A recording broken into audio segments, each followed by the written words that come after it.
Every film starts as an idea that becomes a film script that eventually becomes a visual story. So if you've ever written a film script before, I'm going to use some ways to get started. I've written, directed, produced, and co-produced 2 of my own films, and I've been fortunate to connect with people who've taught me a lot about the filmmaking and script writing process. So I'm currently writing a romance film. I'll be documenting it to teach you each step of filmmaking. But let's get started. Pick a genre. So for romance, we have 4 main types of common genres. There is romantic comedies, fun, quirky, can have a serious undertone, but usually have a light-hearted story.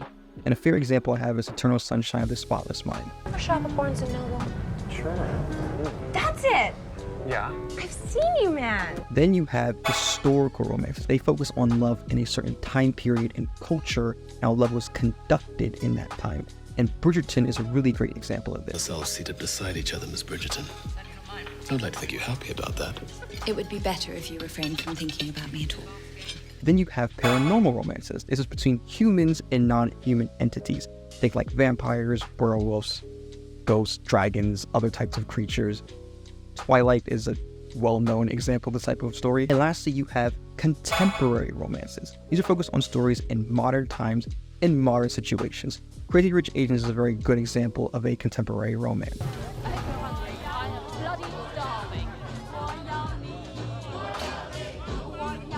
In these genres, watch something, if you have it, from all of these genres to get an idea of what you like to watch and what you like to see. When you have your genre, you want to move on to your plot. All a plot is a simple sequence of events of the story, and to easily help you define your plot, you should create a logline. A logline is a 1 to 2 sentence summary of the plot of your film. I give you a great example that I found online. So on the site from Daily TV, you can see the plot for romance movies, for example. There's one called The Valet. A movie star enlists a parking valet at a Beverly Hills restaurant to pose as her lover to cover for a relationship with a married man. Quite scandalous, if you ask me.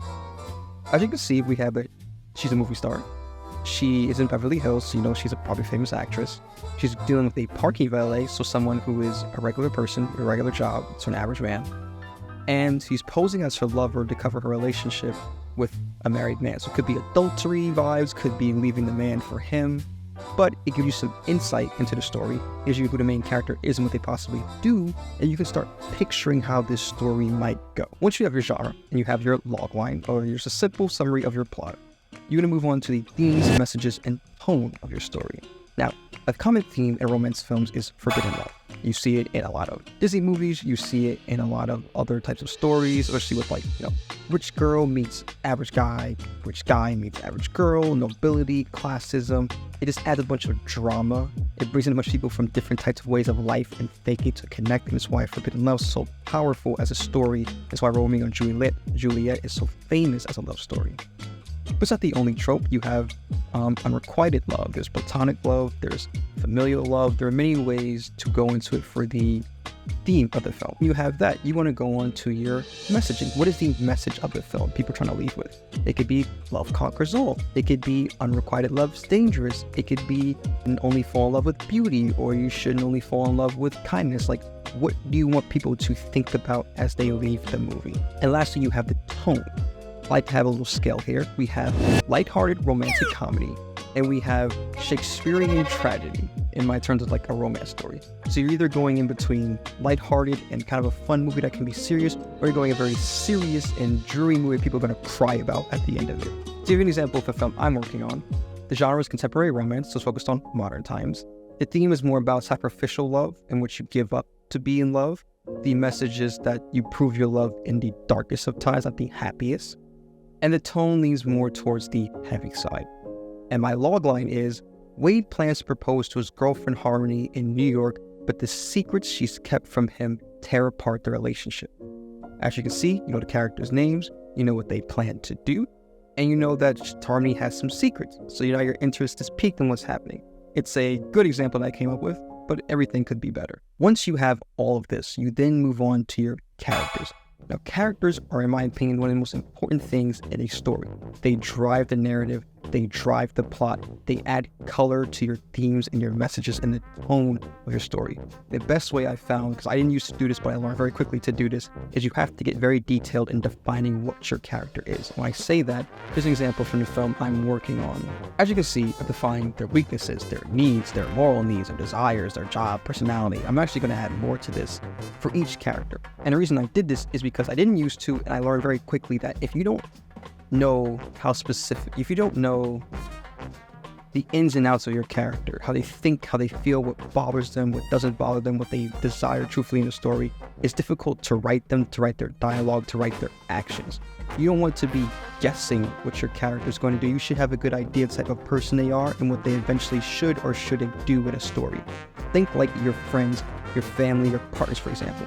You know people in your life and you know what they usually do and what they usually don't do. You don't really have to think too hard about it. The closest people that are to you. And your character should feel the same way. You should know them like you know the people you love. And if you can't, think of a character, use people in your life as examples for characters. You know the habits, the quirks, the likes and dislikes of the people closest to you. So use them as a basis. And this setup that I have for this, I actually got from a book called Anatomy of a Story, but there are many character templates you can use. I would search them up and use which ones appeal to you or the easiest to you and use that as a basis. Even mix and match different templates. This is not a one-size-fits-all. It's the easiest way for you to define your character that works for you. So once you have your genre, plot and logline, you have your theme, messages, and tone, and you have your array of characters that are going to color your story. You then want to move on to actually writing. Now, there are easy ways to find how to script templates online, how to properly structure a script. When I started writing my first script, I had no idea about script structure or screenwriting structure. I just wrote and used a template online. Because the thing is, you want to get the story right. The template and the actual way you write the script can always be fixed by a professional or someone who knows what they're doing. Get the story good first. This is a lesson I kind of picked up from a film professor. Once you have everything, you want to start writing. Now for your script writing template, you can find those online. You can get a copy of it. There's one in different Google documents. There are many ways to find a way to properly structure a script. Structure can easily be fixed. You want to write a cohesive story that people can read.